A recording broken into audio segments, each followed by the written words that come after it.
La agua, ahí sale la agua.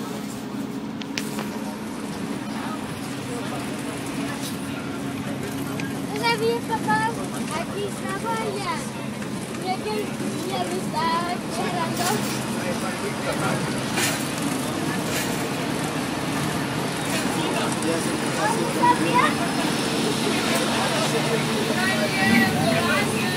Okay, out of our quiet zone and into a thunderstorm? I knew they were calling for some bad weather out here, but thunder and lightning? Yeah, only in old Mexico. Combination of sound effects and lights. Now let's add the rain. Yeah, rain from sprinklers near the tops of the trees. They shoot the water slightly upwards at first, so it falls just a little bit more naturally. There you have it. That's a Hollywood-style thunderstorm.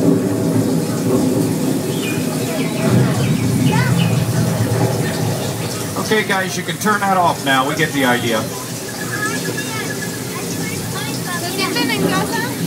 Yep. Hey, weather guys.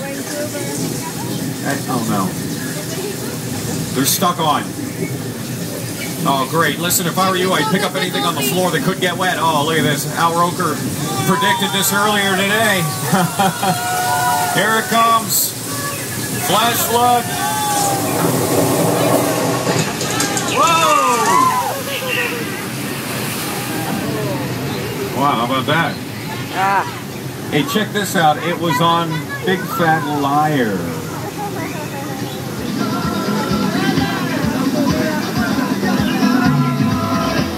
You can't outrun the wolf, kid! Yeah, we'll see about that. Funny folks!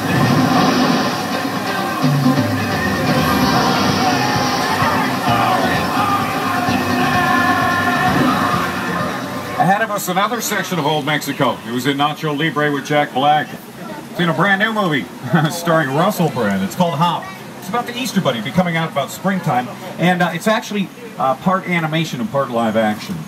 And we've done a lot of TV shows here in Old Mexico, too. Oh, yeah. Without a Trace, Heroes, The OC, Crossing Jordan.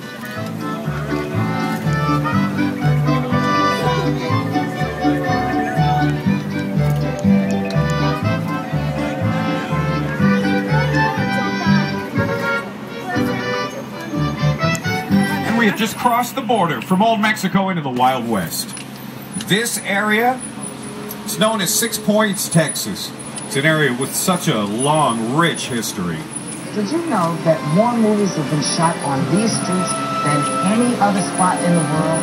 Now, during the silent film era, they could shoot up to 6 movies at the same time, one on each one of these 6 streets.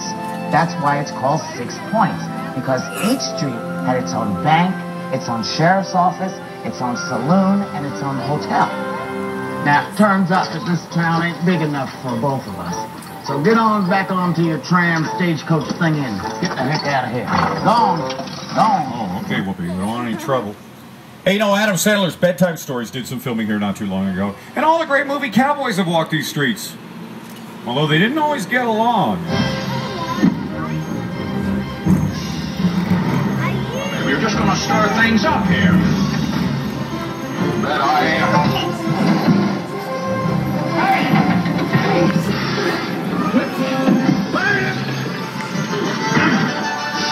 How dare you hit that man?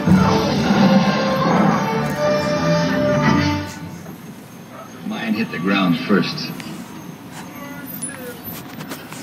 Mine was taller. Yeah, Kirk Douglas and the Duke, John Wayne. Boy, these are thin buildings. Gotta put curtains up if you're gonna film here. But that's the way most of the sets are in the back lot. We don't build all that much because you can do so much more on the indoor sound stages. So you getting the idea, though? We can take you just about anywhere without leaving our property. Well, that is true. In fact, there's the bottom of the ocean ahead on your left. That circular building with the stairs. That's our water tank. Here's how it looks on the inside. Pretty simple. It's painted blue. Fill it with water, toss in a few actors, and you're good to go. Now the camera stays outside and films through the little windows. I found the snake. Yeah, Tom Hanks and Dan Aykroyd from Dragnet. A lot of things in there, a lot of Fear Factor stunts. You know what? We just drove over the surface of the moon. Yeah, that paved area behind us was the lunar surface for Apollo 13. In the movie, there was a little dream sequence where Tom Hanks dreamt he was walking on the moon. Next, we've got a great demonstration from 2005's King Kong, Peter Jackson's King Kong. So high-tech, so modern, so computerized, but not this scene.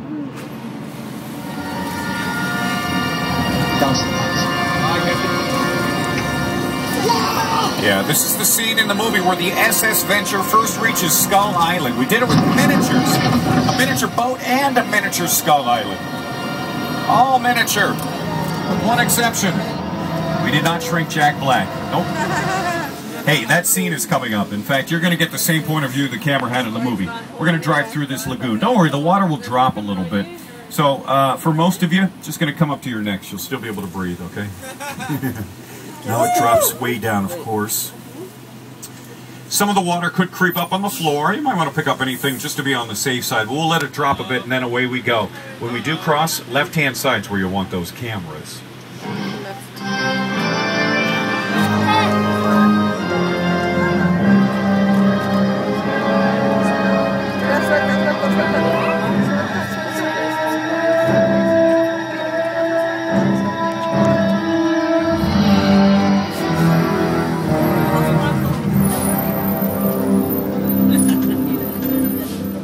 Now, if you'd like to do a little comparison as we cross, here it is on your HD monitors. It's all the bigger Skull Island ever got because, well, it's all the bigger it needed to be. We just used it for close-up shots. For the weather, we used rain towers, fog machines, and lights. Those are all things that have been around since the early days of filmmaking, but it doesn't matter if it's high-tech or low-tech. No, we just want it to look real. How about that? Oh, well, okay, there's the one thing that'll ruin a scene with a miniature boat. Yeah, regular-sized duck. Have to put that on our blooper reel, I guess. Now, this is our prop department on your left, where we store the objects that we use to decorate sets or things that actors handle. That's our giant prop warehouse on your left, on your monitors, your HD monitors. You can get a little idea of some of the things we have in there. Tons and tons and tons of props. And just ahead of us is an area we've been putting a lot of these props to good use over the years. It's called the Square Warriors. A classic film here in 1960, Spartacus. Starring Kirk Douglas and Laurence Olivier. Oh yeah, we turned it into Gamora for the Scorpion King, starring Dwayne Johnson. The Rock. Just use the sets over and over, decorating them a little bit differently each time. We turned it into Genovia for The Princess Diaries 2, Royal Engagement, starring Julie Andrews and Anne Hathaway. Hey, on your left, just ahead of us, we've had some film students out here today doing a little bit of training in Little Europe. They're out there right now. That's the same place where so many TV shows have been done. NCIS, CSI New York, Ghost Whisperer, Criminal Minds, The Gilmore Girls, The Unit, and the list goes on and on and on. It was on Heroes. It's a very dangerous job. The wrong fare, the wrong time. We may never know what really happened.